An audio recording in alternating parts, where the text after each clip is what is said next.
네, 안녕하세요. 청아신당입니다. 자, 드디어 무과에서 가장 중요한 몇몇 날들이 지금 코앞으로 닥쳤네요. 7월달, 음력 7월달, 양력으로는 8월달이 되겠죠. 음력 7월달은 연중 가장 가운데 있는 달이기도 하고 정말 크고 수승한 날들이 있는 달이죠. 7월 칠석이에요. 7월 백중이죠. 딱 일주일 지나서 7월 백중이죠. 7월 칠석이 연중 단 하루 하늘문이 열리는 날이라고 보면 7월 백중은 연중 하루 지옥문이 열리는 날입니다.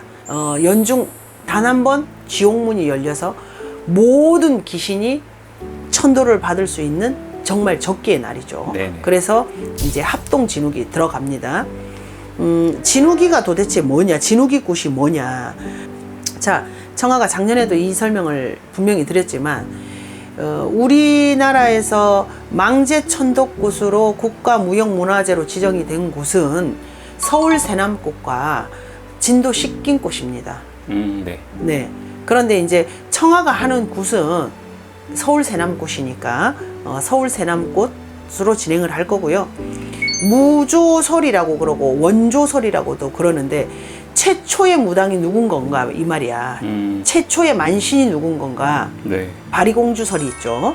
바리공주가 굉장히 귀한 신분의 7째 딸로 태어났다가 버림을 받고 처참한 삶을 살다가 그 신분이 회복이 되고 신분이 회복이 된 지 얼마 안 돼서 또다시 처참한 인생 행로를 걸어가요. 그 부모를 살리기 위한 더 큰 여정이 기다리고 있고 그 부모를 살리기 위해 모든 걸 다 내려놓고 희생을 하고 결국은 그 죽은 부모를 살려내죠. 죽을 부모를 살려낸 게 아니고 죽은 부모를 살려냅니다. 네. 양부모를. 그러면서 청아가 그 얘기를 했는지 모르겠는데 작년에도 그 얘기를 했는지 모르겠는데 개인적으로 이제 진우기 굿이 진행이 되고 청아가 애동이 때부터 시작해서 한 5, 6년 길게는 한 10년 세월인 것 같아. 진우기를 진행하고 바리공주 말미를 들으면서 항상 우는 대목이 있어요.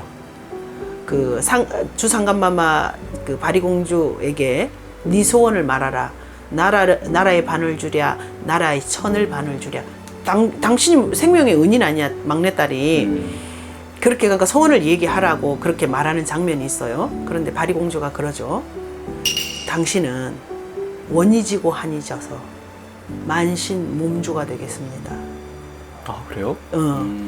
바리공주 육례를 갖추지 칠공주 육례를 갖추지 못하여 원이 지고 한이 졌으니 만신 몸주가 되겠다. 그래서 돌아간 망제들을 천도를 하겠다. 이런 말이 나와요. 그 말에 안 울어본 적이 없어, 내가 만신이다 보니까. 네. 그리고 만신들은 정말 사연들이 많은 사람이 만신이 되는 거 아닙니까? 네. 그래서 그게 무조의 원조설이죠. 바리공주가. 불교에서는 천도를 시키는 주체자가 지장보살님이고 지장보살님마저도 그 어머니를 지옥에서 건지기 위한 어떤 행로들이 있죠.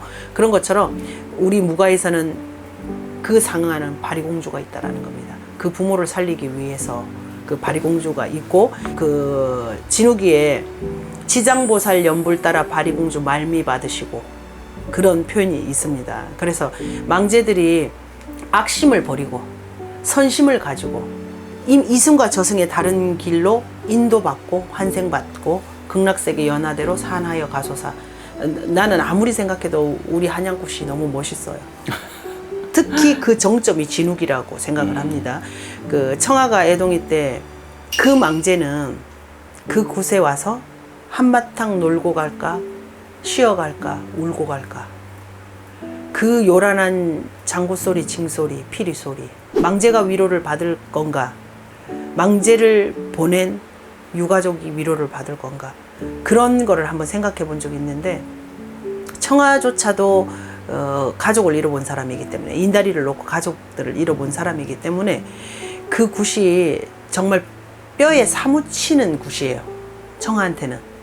그리고 옛날 어른들이 그 무당을 급수를 나눌 수는 없지만 옛날에는 급수가 있었습니다. 큰 머리 만신이 가장 상위의 만신이라고 생각을 하셨어요.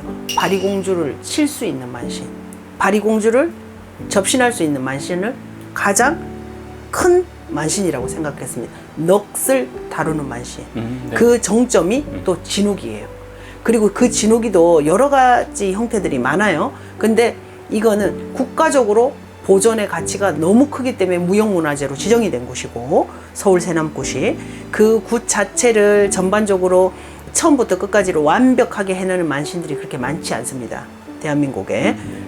그런 구슬을 진행을 하는 거죠. 그래서 이제 청금세남 만금대도령이 무슨 뜻이냐, 청금 들어가서 청금세남이고 만금 들어간다 해서 만금대도령이에요. 조선시대에는 사대부 외에는 그 구슬을 할 수가 없었어요. 돈이 너무 많이 들어가서. 알아도 돈이 없어서 못하고, 돈이 많아도 몰라서도 못하는 곳이 청금세남 만금대도령이라는 곳이에요. 인연이 닿아야만 가능한 곳이 청금세남 만금대도령이다. 그리고 그 망제가 그 굿을 받을 수 있는 공덕이 돼야 그 굿하고 인연이 된다 그랬어요. 그 굿을 진행하겠다는 겁니다. 작년에도 성황리에 마쳤었고요. 네네네. 금년에도 진행을 할 거고요.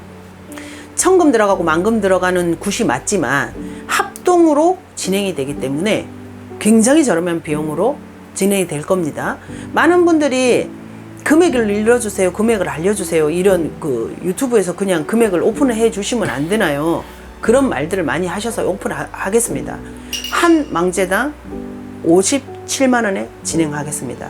이거는 이 굿은요, 한 망제를 57만 원에 굿일 때 웃어야 되는 일이에요. 청금 들어가서 청금세남, 만금 들어가서 만금대도령이라고 했건을. 네네. 근데 이게 가능한 이유는 합동으로 진행이 되기 때문입니다.